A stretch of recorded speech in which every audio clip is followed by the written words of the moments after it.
ታሪክ ሲያወጉት ሳቢ፣ ሲመረምሩት ግን እጅግ ልብ ሰባሪ ነው። በተለይም የኢትዮጵያ የቅርብ ጊዜ የፖለቲካ ታሪክ በብዙዎች ዘንድ በቁጭት በከባድ ሐዘንና በትዝታ የሚታወስ ምዕራፍ ነው። በሃያኛው ክፍለ ዘመን ሁለተኛ አጋማሽ ላይ የኢትዮጵያ የፖለቲካ ሰማይ ተቆጣጥሮት የነበሩት ሁለት ግዙፍ የሲቪል ኃይሎች ኢህአፓና መኢሶን በወቅቱ የነበረውን ወታደራዊ አገዛዝ ደርግን ጨምሮ የአገሪቱን ዕጣ ፈንታ ለመወሰን የገቡበት ትንቅንቅ የብዙ ሺህ ወጣቶችን ሕይወት የበላ እሳት ሆኖ አልፏል።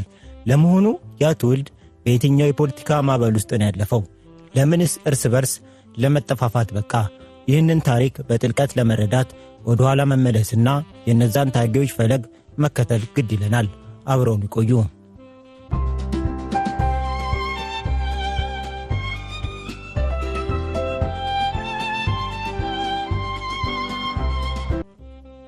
የሰው ልጅ በጊዜ ታንኳ ላይ ተጭኖ ወደ ኋላ መጓዝ ቢችል በ1960ዎቹ መጀመሪያ ላይ በኢትዮጵያ ምድር ይንቀለቀል የነበረውን ያንን የለውጥ እሳትና የተማሪዎች ንቅናቄ ግለት ሲመለከት መደመሙ አይቀርም። ጊዜው በዓለም ታሪክ ላይ የወጣቶች አመፅና ስር ነቀል ለውጥ ፍላጎት የናኘበት ወቅት ነበር። ከፓሪስ የጎዳና ላይ ተቃዋሚዎች እስከ አሜሪካ የጸረ ጦር ሰልፎች ዓለም በአዲስ መንፈስ እየተናወጠች ነበር። ይህ የለውጥ ማዕበል ደግሞ የቀይ ባህርን ሞገድ ተሻግሮ ጥንታዊቷን ወግ አጥባቂዋን የኢትዮጵያን ግዛት ማንኳኳቱ አልቀረም። በዚህ የፖለቲካ ማዕበል መሃል ነበር እንግዲህ የአገሪቱን ዕጣ ፈንታ ለመወሰን የቆረጡ ሁለት ግዙፍ ኃይሎች በምድር ውስጥ እንደ እሳተ ገሞራ ይብላሉ የነበረው። እነማን ነበሩ እነዚህ ኃይሎች? አንደኛው በዩኒቨርሲቲ ቅጥር ግቢዎች በትምህርት ቤቶችና በወጣት መምህራን ዘንድ እንደ መሲህ ይታይ የነበረው እሳቱና መለስተኛ የማይባለውን የሕዝብ ድጋፍ የነበረው የኢትዮጵያ ሕዝባዊ አብዮታዊ ፓርቲ ኢህአፓ ነው። በሌላ በኩል ደግሞ በአብዛኛው በመንግሥት መሥሪያ ቤት ባልደረቦች በከተማው ነክቶ በነበረው ሠራተኛና በወለጋ ተወላጅ ሊቃን ዘንድ ከፍተኛ ተቀባይነት የነበረው በምሁራዊ ትንታኔ የሚታወቀው የመላው የኢትዮጵያ ሶሻሊስት ንቅናቄ መኢሶን ነበር። ታዲያ የእነዚህ ሁለት ኃይሎች አመሰራረትና የርዕዮተ ዓለም ጽንሰ ሐሳብ ታሪክ ልክ እንደ መርማሪ ልቦለድ በመጽሐፍ በጀብዱና በምስጢራዊ ዕቅዶች የተሞላ ነው። እስቲ ወደ ነሐሴ 5 ቀን እንመለስ።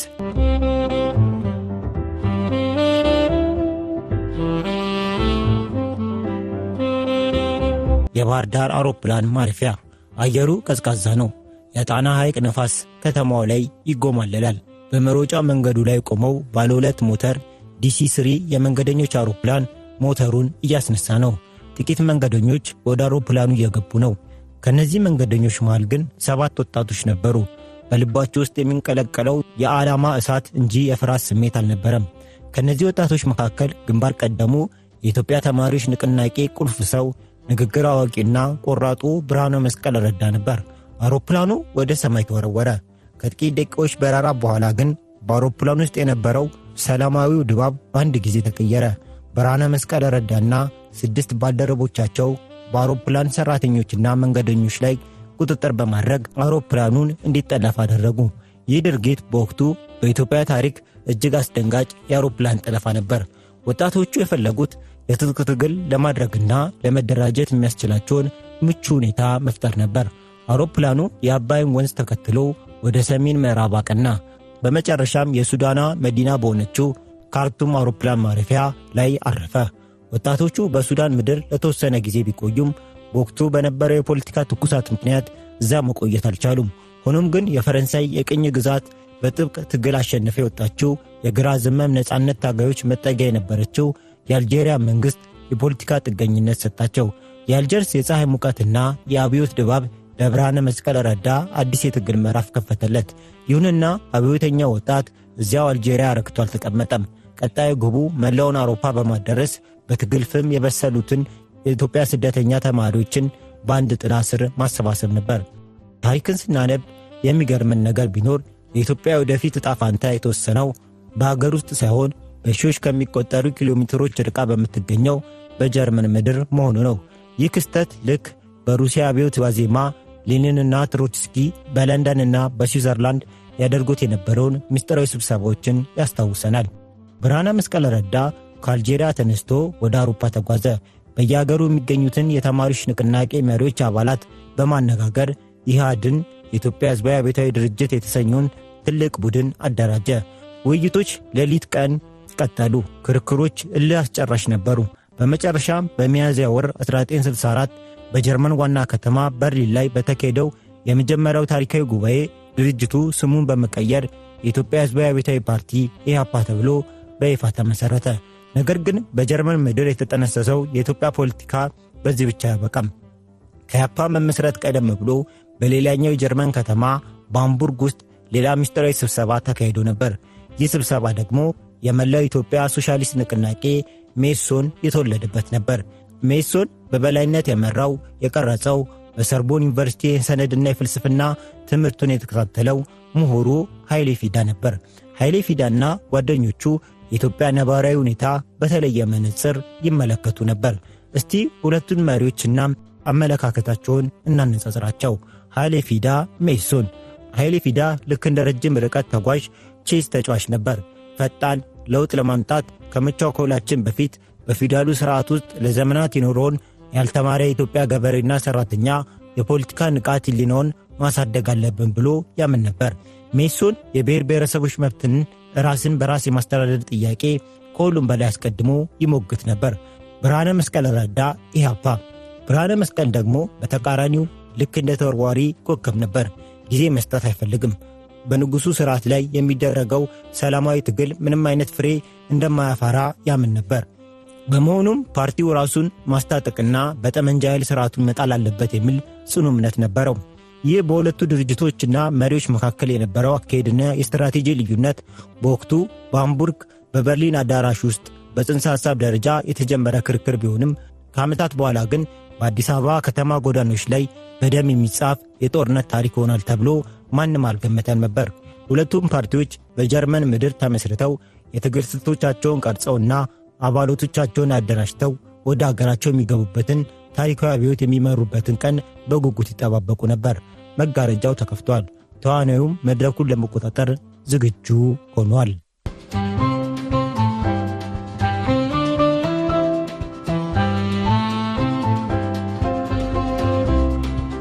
ሐሳብ ረቂቅ ነው። በዓይን አይታይም፣ በእጅም አይዳሰስም። ነገር ግን አንድን ሀገር ሊገነባ ወይም ደግሞ ወደ ፍጹም አመድነት ሊቀየር የሚችል እጅግ አደገኛ መሳሪያ ነው። በ1960ዎቹ ማብቂያ ላይ በኢትዮጵያ ምድር የተፈጠረውም በትክክል ይህ ነበር። ሁለቱም ወገኖች ኢህአፓም ሜሶም አንድ አይነት መጽሐፍ ነበር የሚያነቡት። የካርል ማርክስን ካፒታልና የሌኒን ምን ማድረግ ይገባናል የሚሉትን ጽሑፎችና የማኦ ዜዶንግን የትግል ፍልስፍናዎች በጭንቅላታቸው ውስጥ አውጥተው ያወርዱ ነበር። ታዲያ ጥያቄው እዚህ ላይ ነው። እንዴት አንድ አይነት መጽሐፍ እያነበቡ አንድ አይነት የሶሻሊዝም ህልም እየተመሩ ፍጹም ወደማይገናኝ እርስ በርስ ወደ መባላላት አቅጣጫ ሊያመሩ ቻሉ? ይህን ለመረዳት ታሪካዊ ንጽጽር ማድረጉ የግድ ይላል። የሩሲያው ታላቅ አብዮትን ያስታውሰናል። በ1900ዎቹ መጀመሪያ ላይ በቭላድሚር ሌኒን የሚመሩት ቦልሾቪኮችና በዩሊ ማርቶቭ የሚመሩት ሜንሼቪኮች ተመሳሳይ ግራ ዘመም መጻሕፍትን ያነቡ ነበር። ነገር ግን ሜንሼቪኮች ሩሲያ ገና ለሶሻሊዝም አልበቃችም፣ በመጀመሪያ የካፒታሊዝም ሥርዓት መገንባትና የሠራተኛው ንቃተ ሕሊና ማሳደግ አለብን ሲሉ፣ ሌኒን ግን አይደለም፣ አሁኑኑ በኃይል ሥልጣኑን ይዘን ወደ ሶሻሊዝም መሻገር አለብን ብሎ አመነ። ልክ በሩሲያ ምድር እንደተከሰተ ሁሉ በኢትዮጵያም የሆነው ይሁ ነበር። የንድፈ ሐሳብ ልዩነት የስትራቴጂ ሰንሰለት ሆኖ ሁለቱን ፓርቲዎች ወደ ሁለት የተለያዩ አቅጣጫዎች ጎተታቸው። የኢህአፓ የብረት መንገድን ስንመለከት ብርሃነ መስቀል ረዳና የኢህአፓ አመራሮች የነበረውን ንጉሣዊ ሥርዓት በተራ ሰላማዊ ሰልፍና በጽሑፍ ቅስቀሳ ብቻ መጣል እንደማይቻል ገምግመው ነበር። የፊውዳሉ ሥርዓት ለዘመናት የገነባውን ወታደራዊና አስተዳደራዊ መዋቅር ለመስበር ብቸኛው መንገድ የኃይል አማራጭ እንደሆነም አመኑ።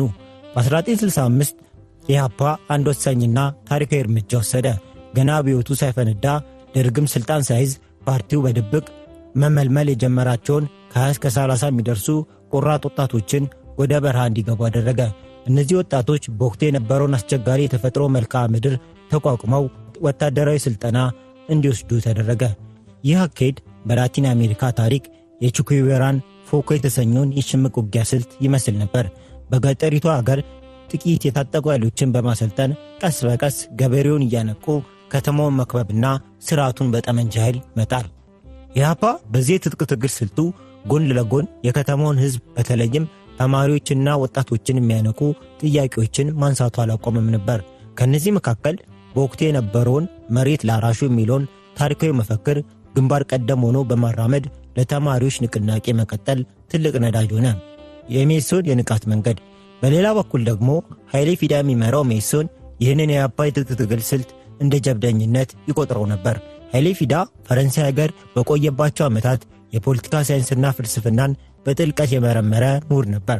የእሱ አመለካከት አንድ ስርዓት በጦር መሳሪያ ብቻ መጣል ይቻላል፣ ነገር ግን በምትኩ የሚገነባው አዲስ ስርዓት በሕዝብ ንቃተ ህሊና ላይ ካልተመሰረተ ወደ ሌላ አምባገነንነት ይቀየራል የሚል ነበር። ሜሶን ይከተለው የነበረው ስትራቴጂ የሚከተሉትን ነጥቦች ያካትት ነበር። አንደኛ፣ የሕዝብ ንቃተ ህሊና ማሳደግ። በመጀመሪያ ገበሬው፣ ሰራተኛውና ምሁሩን በፖለቲካ ዕውቀት ማነጽና ማደራጀት። ሁለተኛ፣ የብሔር ጥያቄ። በኢትዮጵያ ውስጥ ለዘመናት ታፍነው የኖሩት ብሔር ብሔረሰቦች መብታቸው እንዲከበርና ራሳቸውን በራሳቸው እንዲያስተዳድሩ ሰፊ ትኩረት መስጠት። ሜሶን ይህ ጥያቄ ሳይፈቱ የሚደረግ ማንኛውም አብዮት የቆመበት መሠረት የላላ ነው ብሎ ያምን ነበር። ይህ ታሪካዊ ንጽጽር በሁለቱ ፓርቲዎች መካከል የነበረውን ጥልቅ ልዩነት ያሳየናል። ኢህአፓ አብዮትን ለማፋጠን ጠመንጃውን ሲያቀባብል፣ ሜሶን ደግሞ የአብዮቱን መሠረት ለመጣል የፖለቲካ መጻሕፍትን ያትም ነበር። ልብ በሉ፣ የሁለቱ ወገኖች ሕልም የተሻለችና የበለጸገች ሰፊውን ሕዝብ እኩልነት ያገኛባት ኢትዮጵያን መፍጠር ነበር። ሆኖም ግን የስትራቴጂካቸው ልዩነት፣ የሐሳብ ግትርነታቸው እርስ በርስ እንደ ጠላት እንዲተያዩ አደረጋቸው። በዚህ ሁኔታ ላይ እያሉ ነበር በ1967 መጀመሪያ ላይ የኢትዮጵያ ፖለቲካ መሬት ሙሉ በሙሉ ያናጋው፣ ሁለቱንም ፓርቲዎች ባልተዘጋጁበት የፈተና አውድማ ውስጥ የከተተው ያ ታሪካዊ ክስተት የተከሰተው የንጉሡ ሥርዓት መውደቅና ወታደራዊ ቡድኑ ወደ ሥልጣን መምጣት።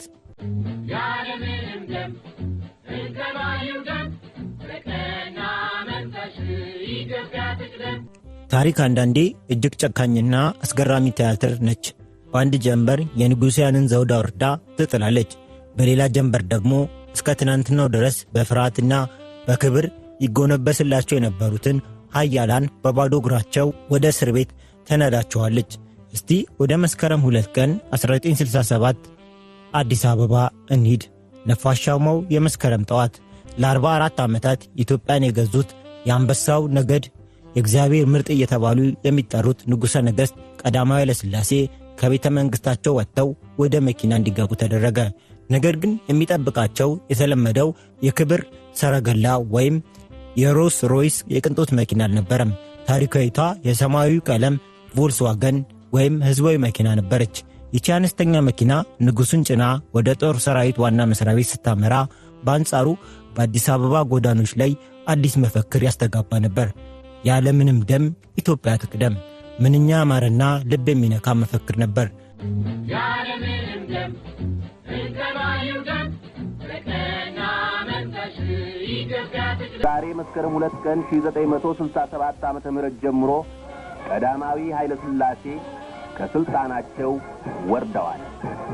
ሕዝቡ ሕጋዊ እንደራሴዎቹ መርጦ ሕገ መንግሥቱ ሲታወጅና መንግሥቱ ሲቋቋም ድረስ ወታደራዊ ደርግ የመንግሥቱን ስልጣን ይዞ አገሪቱን ይመራል። ያለምንም ደም እንተባዩ ደም ፍቅርና መንፈስ ኢትዮጵያ ትቅደም። ነገር ግን ታሪክ እንደሚያስተምረን አብዮቶች በአበቦችና በጭብጨባ ብቻ አይጠናቀቁም። የፈረንሳይ አብዮትን አስታውሱ። በ1789 ዓ.ም የፓሪስ ሕዝብ የባስቲልን እስር ቤት ሰብሮ ሲገባና ንጉሥ ሉዊስ 16ኛን ከዙፋን ሲያወርድ አብዮቱ በሰላምና በነጻነት የሚጠናቀቅ መስሎ ነበር። ነገር ግን ብዙም ሳይቆይ አብዮቱ ወደ ሽብር ዘመን ተቀየረ። ማክሲሚሊያን ሮቤስፒየር የተባለው አብዮተኛ የፈጠራት ጊሎቲን ወይም የራስ መቀንጠሻ መሳሪያ የሺዎችን አንገት በቀላችበት ወቅት አብዮቱ የራሱን ልጆች መብላት መጀመሩ በታሪክ ተመዘገበ። ኢትዮጵያም በ1967 የገባችው በትክክል ወደዚህ የፈረንሳይ አይነት የአብዮት አዙሪት ውስጥ ነበር። የንጉሡ ሥርዓት መውደቅ ተከትሎ ወታደራዊ ደርግ ሥልጣን መያዙን አወጀ። ጀነራል አማን ሚካኤል አንዶም የተባሉት የተከበሩና አንጋፋ ወታደራዊ መኮንን የደርግ ሊቀመንበርና ርዕሰ ብሔር አድርጎ ሾመ። ይህ ታሪክ አጋጣሚ በመጠቀም በውጭ አገር ሆነው ሲታገሉ የነበሩት የኢህአፓና የሜሶን አባላትና ደጋፊዎች በደስታ ወደ አገር ውስጥ መጉረፍ ጀመሩ። ሀገሪቱ ለአዲስ የፖለቲካ ሥርዓት፣ ለዲሞክራሲና ለነጻነት የተዘጋጀች መሰለች። ነገር ግን ከጀርባ ሌላ ዕቅድ እየተጠነሰሰ ነበር። በደርግ ውስጥ ከፍተኛ ተጽዕኖ መፍጠር የጀመረው ወጣቱና ምኞቱ የበረታው ሻለቃ መንግስቱ ኃይለማርያም ከሌሎች የደርግ አባላት ጋር በሚስጥር ተወያየ። በቁጥጥር ስር የነበሩትን የቀድሞ የንጉሠ ነገሥት ባለሥልጣናት መኳንንትና መሳፍንት ዕጣ ፋንታ ለመወሰን ስብሰባ ተቀመጡ። በወቅቱ የተላለፈው ውሳኔ ጨካኝና አሳዛኝ ነበር። ደማቸው የንጹሕ ሰው ደም አይደለም፣ እንደ ፈሰሰ አንቆጥሮም ጨካኞች ናቸው በሚል መነሻ ያለምንም ፍርድና የሕግ ሥርዓት በጥይት ተደብድበው እንዲገደሉ በአንድነት ተወሰነ። ህዳር 14 ቀን 1967 ምሽት አዲስ አበባ በከባድ ጭጋግና ዝምታ ትወጣለች። በአዲስ አበባ ወይም ቤትና በተለያዩ አካባቢዎች የነበሩ እስረኞች በጭነት መኪኖች ተጭነው ወደማይታወቅ ቦታ ተወሰዱ። በዛች ሌሊትም በጥይት ተደብድበው ተገደሉ። አስክሬናቸውም በጅምላ ተቀበረ። ከነዚህ ከተገደሉት መካከል የደርግ ሊቀመንበር የነበሩት የኤርትራ ጥያቄ በሰላማዊ መንገድ ለመፍታት ይጥሩ የነበሩት ጀነራል አማን ሚካኤል አምዶም፣ 17 ከፍተኛ ወታደራዊ ጀነራሎች፣ 2 የደርግ አባላትና የቀድሞ የንጉሥ ጠቅላይ ሚኒስትሮች ይገኙበታል።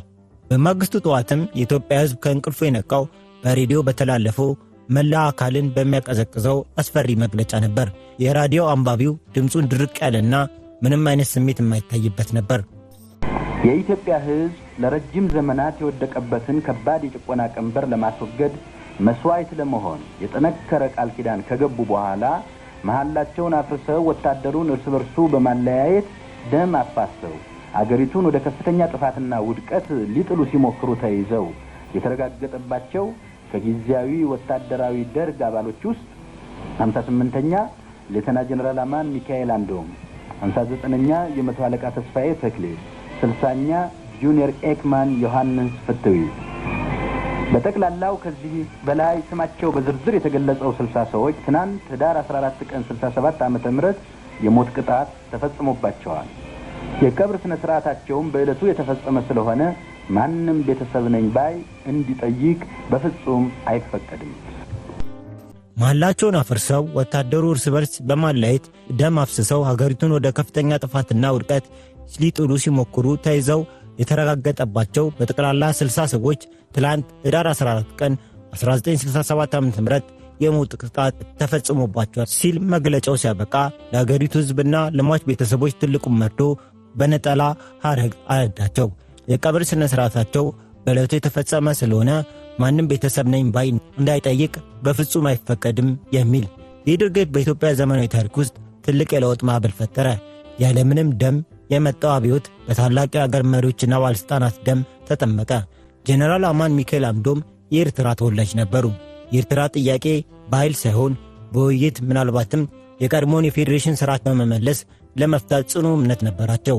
ወደ አስመራ ተጉዘው ከሕዝቡ ጋር ባደረጉት ውይይት ከፍተኛ ተቀባይነትም አግኝተው ነበር። ነገር ግን የመንግሥቱ ኃይለማርያም ቡድን ይህን ሰላማዊ መንገድ አልወደዶም።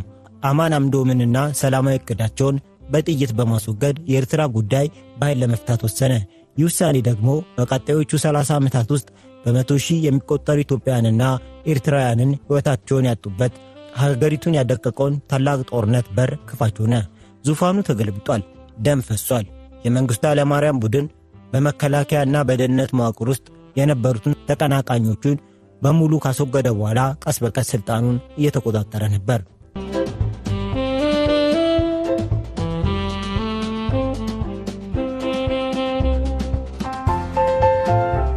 ወጣት ማለት ማዕበል ነው። ምንም አይነት ግድብ ሊይዘው፣ ምንም አይነት የብረት ዲሲፕሊን ሊገታው የማይችል ታላቅ ኃይል። በ1967 ዓመተ ምህረት የነበረው የኢትዮጵያ ወጣትነት ደግሞ በአብዮትና በለውጥ ሐሳቦች የሰከረ፣ ለአገሩ እድገትና ለሰፊው ሕዝብ ነጻነት ሕይወቱን አሳልፎ ለመስጠት የቆረጠ ነበር። ነገር ግን ታሪክ በተደጋጋሚ እንደምታስተምረን የአንድ አገር ወታደራዊ ገዢዎች ሥልጣናቸውን ለማጠናከር ሲሉ የወጣቱን የጋለ ስሜትና ጥንካሬ ወደ ሌላ አቅጣጫ ለመምራት ይጥራሉ። ታኅሳስ 10 ቀን 1967 ስልሳዎቹ ባለሥልጣናት ከገደለ ገና 1 ወር እንኳን ያልሞላው ወታደራዊ ደርግ አዲስ አዋጅ አወጀ። ሀገሪቱ ከዛሬ ጀምሮ የሶሻሊዝም መንገድ እንደምትከተል የሚገልጽ ባለ 10 ነጥብ መርሃ ግብር ይፋ አደረገ። ደርግ ይህንን የሶሻሊዝም መርህ ካወጀ በኋላ ወዲያውኑ ታላቅና ሰፊ ዘመቻ አስጀመረ። ስሙም የእድገት በህብረት ዕውቅና የሥራ ዘመቻ ይባላል። መፈክሩም ኢትዮጵያ ትቅደም የሚል ነበር። እናት ሀገር ለሰፊው ሕዝብ የቆሙ ልጆቿን ደጋግማ ትጠራለች። የለውጡን መነሻና መድረሻ ባለፈው ሥርዓት ሲበዘበዝና ሲጨቆን ሰብአዊ ክብሩ ተገፎ ሲዋረድ ለኖረው አርሶ አደርና ላባደር ለማድረስና በጎኑ ከቆመው መለዮ ለባሽና ተራማጅ ኃይሎች ጋር በመተባበር የሚያነቁት የሚያስተምሩት አለሁልህ የሚሉትና የመደብ ጠላቶቹን የሚያንበረክኩለት ተማሪዎች መሆናቸው ስለታመነበት የእድገት በህብረት የዕውቀትና የሥራ ዘመቻ ሐሳብ ተጸነሰ። ይህ የደርግ እርምጃ በዓለም ታሪክ ላይ ታዋቂ ክስተትን ያስታውሰናል። በ1960ዎቹና 70ዎቹ ዓመታት በቻይና የባህል አብዮት ወቅት ታላቁ መሪ ማኦ ዜዶንግ ወደ ገጠር ውረዱ የሚል ዘመቻ አውጆ ነበር። በሚሊዮኖች የሚቆጠሩ የቻይና ከተማ ወጣቶች፣ ተማሪዎችና ምሁራን ወደ ገጠሪቱ ቻይና በመሄድ ከገበሬው ጋር እንዲኖሩ፣ የግብርና ሥራ እንዲሰሩና አብዮታዊ ትምህርት እንዲያስተምሩ ተገደዱ። በኢትዮጵያ የሚሆነው በትክክል ነበር። በሺዎች የሚቆጠሩ የሁለተኛ ደረጃና ዩኒቨርሲቲ ተማሪዎች፣ መምህራንና ምሁራን በግዴታ ወደ ተለያዩ የአገሪቱ የገጠር ክፍሎች ተላኩ። ይህ ዘመቻ በወቅቱ የኢትዮጵያ ገበሬ ማንበብና መጻፍ ለማስተማር፣ በጤናና በግብርና ዕውቀት ለማንቃት ትልቅ አስተዋጽኦ ነበረው። ይሁንና ዘመቻው በርካታ ጉዳቶችም ነበሩት። ወጣቶቹ ከተለመደው የከተማ ኑሮ ወጥተው ወደማያውቁት የገጠር ጫካና በሽታ ወደ በዛበት ቆላማ አካባቢ ሲላኩ ብዙዎቹ ለሕመም፣ ለረሃብና ለከፋ እንግልት ተዳረጉ። በዚህ መሃል ግን ሌላ ትልቅ የኃይል ፍልሚያ በከተሞች ውስጥ ይብላላ ነበር። ኢህአፓ ደርግ ሥልጣን ከያዘበት ጊዜ ጀምሮ የነጻነት የመጻፍና የመደራጀት መብቶች እንዲከበሩ በጽናት ይታገል ነበር። በተለይም በከተሞች ውስጥ የነበረው የሠራተኛው ክፍል ላይ ሰፊ ተጽዕኖ ፈጥሮ ነበር። የሠራተኛው ጥያቄ ግልጽ ነበር፣ የመደራጀት መብታችን ይከበር። ደርግ ግን በከተሞች ውስጥ ያለውን ይህን ንቁ የሠራተኛ እንቅስቃሴ መቆጣጠር እያቃተው መጣ። በዚህ ግጭት መሃል አንድ ታሪካዊ የሜዴይ ወይም የላብ አደሮች ቀን የሰልፍ ክብረ በዓል ላይ አስደናቂ ነገር ተከሰተ። በአዲስ አበባ ጎዳኖች ላይ በወጡት በሺዎች የሚቆጠሩ ሠራተኞች እጅ ላይ የተያዙት ባነሮችና መፈክሮች በሙሉ የኢህአፓን አቋም የሚያንጸባርቁ ነበሩ። የኢህአፓ መፈክሮች የሰልፉን አደባባይ ሲያጥለቀልቁት ደርግ በንዴት ጥርሱን ይነክስባቸው ጀመር። ይህን የሠራተኞች መብት ጥያቄ በማቀጣጠልና በስተጀርባ ሆኖ በመምራት ረገድ ደግሞ ሜሶን ከፍተኛ ሚና ይጫወትም ነበር። ሜሶን ሠራተኛው በራሱ ጥንካሬ እንዲደራጅና የፖለቲካ ንቃቱ ከፍ እንዲል ይፈልግ ነበር። የሠራተኛው ጥያቄ እየከረረ ሲሄድ ደርግ የኢትዮጵያ ሠራተኞች ማኅበር ሲሉን በሩን ዘጋው። ይህ እርምጃ ግን የባሰ ተቃውሞ ቀሰቀሰ። ሠራተኞቹ የሥራ ማቆም አድማ እንደሚያደርጉ አስጠነቀቁ። ደርግ ግራ ገባው። ትግሉን ለማስቆም በርካታ የሠራተኛ መሪዎችን አሰረ። ነገር ግን እስራቱ ትግሉን አላስቆመም። ይልቁንም የታፈኑትን ፍቱ የሚል ጥያቄ በረታ።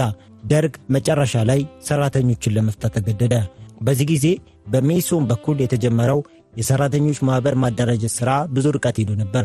ሜሶን ከእስር የተፈቱትን የኢህአፓ ደጋፊዎችን በማኅበሩ አመራር ውስጥ ማካተት አልፈለገም። ምክንያቱም ውድድሩ እንደሚያሸንፉ ስላወቀ ነው። በዚህ ምክንያት የድብቅ አመራር ተቃውሞ ተነሳ። የአመራር ምርጫው መራዘም አለበት የሚል ትልቅ ውዝግብ ተፈጠረ። በመጨረሻም ሠራተኛውን መቆጣጠር እንደማይችሉ ሲረዱ የማኅበሩ አመራሮች ምርጫውን ላልተወሰነ ጊዜ አስተላለፉት። በዚህም የሠራተኞቹ እንቅስቃሴ ለጊዜው ቀዘቀዘ። በዚህ ሁሉ ትርምስ ውስጥ ደርግ የኢህአፓን እንቅስቃሴ በትኩረት ይከታተል ነበር።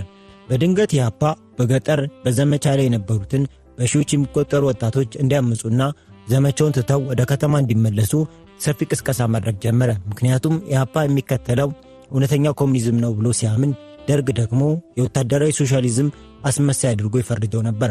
ከዚህ የውሸት ሥርዓት ጋር አብሮ መስራት ስህተት ነው ብሎም አመነ። በተቃራኒው ሜሶን ፍጹም የተለየ መንገድ መረጠ። ሜሶን ከደርግ ጋር አብሮ ለመስራት ወሰነ። የሜሶን መሪዎች እንዲህ ብለው አሰቡ።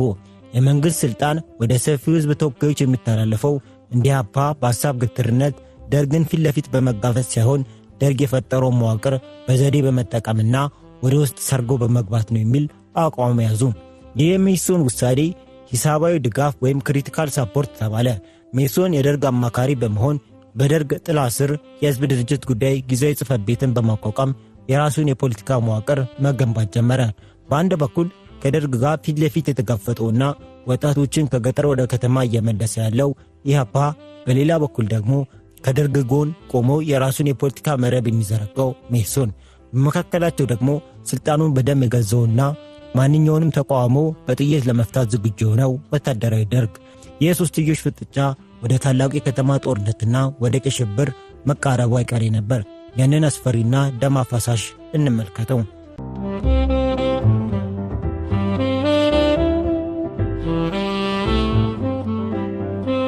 በአንድ ወቅት ፈገግታ፣ የሕፃናት ጨዋታ፣ የአፍቃሪዎች የሽኩርታ ድምፅ፣ የተማሪዎች የደስታ ሳቅ ይሞላት የነበረችው አዲስ አበባ በአንድ ጊዜ የሞት ጥላ ያጠላባት በምስጢርና በፍርሃት የምትኖር ከተማ ትሆናለች ብሎ ማንም አልገመተም ነበር። በ1968 እና በ1969 ዓ.ም አዲስ አበባ የታየችው ውብ ከተማ ሳትሆን ነፍስ በነፍስ ላይ የምትነሳበት፣ ወንድም ወንድሙን አሳልፎ የሚሰጥበት፣ በየጎዳናው አስክሬን የሚወድቅበት የሽብር ምድር ነበረች። ታሪክ ይህን ምዕራፍ የቀይና የነጭ ሽብር ዘመን ብሎ ይጠራዋል። ይህ ክስተት የሩሲያ እርስ በርስ ጦርነት ከ1918 እስከ 1922 ያስታውሰናል። ቦልሼቪኮች ስልጣን በያዙ ማግስት የንጉሡ ደጋፊዎችና ተቃዋሚዎቻቸው የነጭ ጦር በፈጠሩባቸው ተቃውሞ ምክንያት ቀይ ሽብር ዘመቻ አወጁ። በቭላድሚር ሌኒን ትእዛዝ በሺዎች የሚቆጠሩ ሰዎች ያለ ፍርድ ተረሸኑ። ተቃዋሚዎችም በበኩላቸው የነጭ ሽብር በመፍጠር የአብዮቱን ደጋፊዎች ይገሉ ነበር። በኢትዮጵያ ምድር ላይም የተከሰተው በትክክል የሩሲያ አይነት አሰቃቂ የፖለቲካ አዙሪት ነበር። መስከረም 10 ቀን 1968 ደርግ ለኢህአፓ ግልጽ ማስጠንቀቂያ ሰጠ። ከእንግዲህ በአናርኪስቶች ላይ አብዮታዊ እርምጃ ወስዳለሁ ሲል ዛተ። ከ3 ቀናት በኋላም መስከረም 13 ቀን የኢህአፓ ታጣቂዎች በአብዮታዊ አደባባይ አካባቢ በደርግ ሊቀመንበር ሌተናል ኮሎኔል መንግስቱ ኃይለማርያም ላይ ድንገተኛ የግድያ ሙከራ አደረጉ። ነገር ግን ሙከራው ሳይሳካ ቀረ። መንግስቱ ኃይለማርያም በአምላክ ዕድል ከጥቃቱ አመለጠ። የአጋጣሚ በመጠቀምም እርሱና የደርግ አባላት ጥቃቱን ለራሳቸው የፖለቲካ ተወዳጅነት ማትረፊያና በኢህአፓ ላይ ከባድ እርምጃ መውሰጃ ፕሮፓጋንዳ አደረጉት። ከዚህ ክስተት ማግስት በመስከረም ወር 1968 የኢህአፓ የከተማ ሽምቅ ውጊያ ስትራቴጂ በይፋ ተጀመረ። የሜሶን መስራች የፖለቲካ ምሁሩና የአዲስ አበባ ዩኒቨርሲቲ መምህር የነበሩት ዶክተር ፍቅሬ መርድ በሰንጋተራ አካባቢ በጥይት ተደብድበው ተገደሉ ብሎ የደርግ ሬዲዮ አረዳ። በመቀጠልም በጥቅምት 28 ቀን የሰራተኛና ማህበራዊ ጉዳይ ሚኒስቴር ጸሐፊ የነበሩት አቶ ጌትነት ዘውዴ በተመሳሳይ ሁኔታ ተገደሉ። ይህ ድርጊት ደርግና ሜሶንን ክፉኛ አስቆጣቸው። ደርግ በበቀል ስሜት ተሞልቶ 60 የሚሆኑ አናርኪስቶችን ገደለ። አንድ አብዮታዊ ሕይወት በሺህ ጸረ ሕዝቦች ሕይወት ይመነዘራል የሚል አስፈሪ አዋጅም አወጣ። ኢህአፓ በበኩሉ ደርግና ሜሶንን ይረዳሉ፣ መረጃ ያቃብላሉ ያላቸውን የቀበሌ አመራሮች፣ የመንግሥት ባለሥልጣናትና የሜሶን አባላትን ማደንና መግደሉን ቀጠለ። ይህ ኢህአፓ ነጭ ሽብር ተባለ። ትግሉ እየከረረ ሲሄድ በከተማ ውስጥ ያለውን እንቅስቃሴ መቆጣጠር ያቃተው ደርግ በመጋቢት 1969 ዓ.ም አዲስ መዋቅር ፈጠረ። በአዲስ አበባ ለሚገኙ የቀበሌ አመራሮችና ወጣቶች መደበኛ የጦር መሳሪያዎችን አስታጠቀ። ከምሽቱ 1 ሰዓት ጀምሮ ማንኛውም ሰው እንዳይንቀሳቀስ የእሳት እላፊ አዋጅ ታወጀ። ቀበሌዎች በየመንገዱ መቆጣጠሪያ ክልሎችን አቆሙ። አዲስ አበባ የጦር ግንባር መሰለች። እስቲ አስቡት፣ ትናንት የሰፈር ጓደኛ የነበሩ ወጣቶች ዛሬ አንደኛው የቀበሌ ታጣቂ፣ ሌላኛው ደግሞ የኢህአፓ ድብቅ አባል ሆነው እርስ በርስ በጥይት ይነጋገሩ ጀመር። ኢህአፓ የቀበሌ ታጣቂዎችና አመራሮችን መግደሉን አላቆመም ነበር። በአዲስ አበባ ከተቋቋሙት 297 ቀበሌዎች መካከል በ148ቱ ቀበሌዎች አመራሮች ላይ የኢህአፓ የሞት በትር አረፈባቸው። ደርግን ጥቃቱን ለመመከት የመረጠው መንገድ ፍጹም ጭካኔ የተሞላበት ነበር። ቀይ ሽብር በሚል መፈክር በከተማው የሚገኙ ወጣቶችን ያለምንም ማጣራትና ፍርድ በጅምላ መፍጀት ጀመረ። ቀይ ሽብር በዋነኝነት ያነጣጠረው በኢህአፓ ላይ ቢሆንም ቀስ በቀስ ግን ጥቃቱ ወደ ኤርትራ ሕዝባዊ ነጻነት ግንባር፣ ኢህነግ፣ ሕዝባዊ ወያነ ሓርነት፣ ህወሓትና ሌሎች ተቃዋሚዎች ላይ ተስፋፋ። በዚህ አሰቃቂ የቀይ ሽብር ዘመቻ በአዲስ አበባ ከተማ ብቻ ከ9,000 በላይ ንጹሐን ወጣቶች ተጨፍጭፈው ሞተዋል። አስክሬናቸውም በየመንገዱ ወድቆ እንዲያድር ይደረግ ነበር። በደርግ ውስጥ የነበረው የውስጥ ፍልሚያም ሌላው ታሪክ ነበረው። ጥር 26 ቀን 1969 በመንግስቱ ኃይለማርያም ትእዛዝ በደርግ ውስጥ የኢህአፓ ደጋፊዎች ናቸው የተባሉት የደርግ አባላት የደርጉ ሊቀመንበር ብርጋዴር ጀነራል ተፈሪ በንቲን ጨምሮ ተገደሉ። ከዚህ የውስጥ ጥራት በኋላ የመንግስቱ ኃይለማርያም አምባገነንነት ሙሉ በሙሉ ጸደቀ። በመለዮ ለባሹ መካከል መከፋፈልን፣ በመለዮ ለባሹና በሰፊው ህዝብ መካከል መቃቃርን እያስፋፉ በሄዱት በኢህአፓና በኢዲዩ የውስጥ አርበኞች ላይ አብዮቱ ከመጠቃት ወደ አጥቂነት በመሸጋገር ዛሬ የማያዳግም አብዮታዊ እርምጃ ወስዶባቸዋል።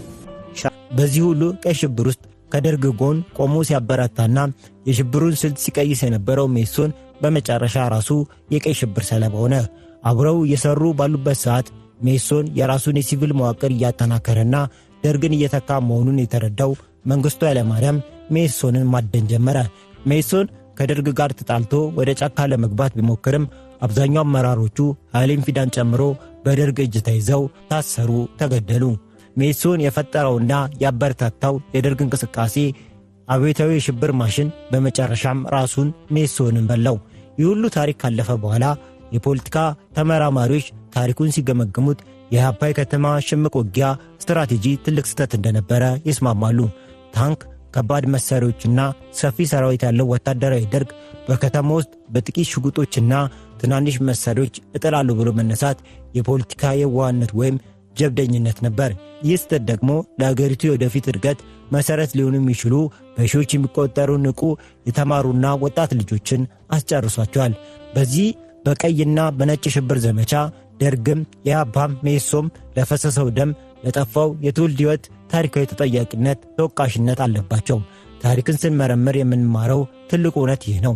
በሐሳብ ልዩነት መቻቻል ሲጠፋ መሳሪያና ኃይል ብቸኛ መነጋገሪያ ሲሆኑ ፍጻሜው ሁል ጊዜ ፍጹም ጥፋትና ውድመት ብቻ ነው።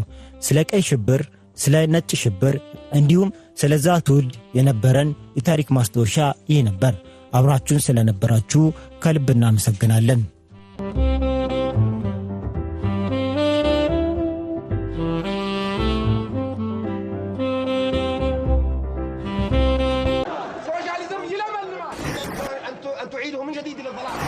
Yes, we did. We have not done much. Addis Ababa. I'm Jeff Bezos.